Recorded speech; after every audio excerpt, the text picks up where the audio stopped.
The debt collector's letter arrived on a Tuesday morning. Balance outstanding, £840. Payment options enclosed. A deadline. The kind of letter designed to create urgency and anxiety in equal measure. I sat with it for a moment. Then I read it very carefully. 8 months earlier, I had had a minor surgical procedure at a private hospital. My employer's health insurance covered it. I had confirmed coverage in advance, gone through the referral process correctly, attended the appointed facility, and assumed the financial side was handled. That is, after all, the point of insurance. 3 months after the procedure, the hospital had invoiced me directly. A coding error, they explained. A specific element of the procedure had been coded incorrectly, and the insurer had declined that portion of the claim. My insurer had confirmed the coding issue when I called them. They said they were working with the hospital to resolve it. They told me specifically not to pay the invoice directly. I had not paid it. 6 weeks later, the hospital had referred the debt to a collection agency anyway, despite knowing it was disputed, despite the fact that my insurer was actively engaged in resolving the coding error.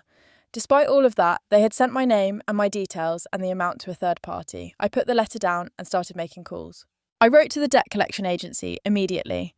I told them the debt was disputed, it arose from a billing error, my insurer was actively engaged in resolution, and that I was not making any payment while the dispute was looped. I asked them to confirm the account had been placed on hold. I sent the same letter, recorded delivery, to the hospital's chief executive. I also formally complained to my insurer and asked them to treat the matter as urgent, given that the disputed amount had been referred to a collection agency while they were still resolving the error. And I looked up the legal position on referring disputed debts. Referring a genuinely disputed debt to a collection agency, while you know it is disputed, is a practice that the Financial Conduct Authority takes a dim view of. It is also potentially a data protection issue. Processing someone's personal data in a way that is unfair to them engages the ICO's remit. I filed a note with the ICO. Not a formal complaint yet, just a record of the situation while it developed.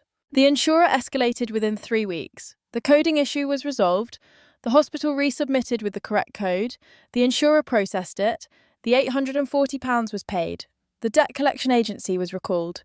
I received confirmation the account was closed, but the account had been open for 11 weeks. During that time, it had appeared on my credit file. Not yet a default, but a mark that required explanation and affected my score.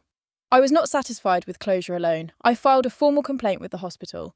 I raised a subject access request to understand exactly what data had been shared with the collection agency and when. And I filed a formal ICO complaint about the processing of my personal data in connection with a debt that was known to be disputed. The ICO investigation resulted in a formal reprimand for the hospital. Not a fine, but a formal finding on the public record. At my request, and after some resistance, the hospital wrote to the 3 credit reference agencies to have the collection account removed from my file on the basis that the debt had never been valid. 7 months from the first incorrect invoice to the credit file being corrected. Know the difference between a debt you owe and a debt you're being incorrectly pursued for. The process for challenging the latter is longer, but it works. Has a billing error ever been escalated before the error was actually corrected?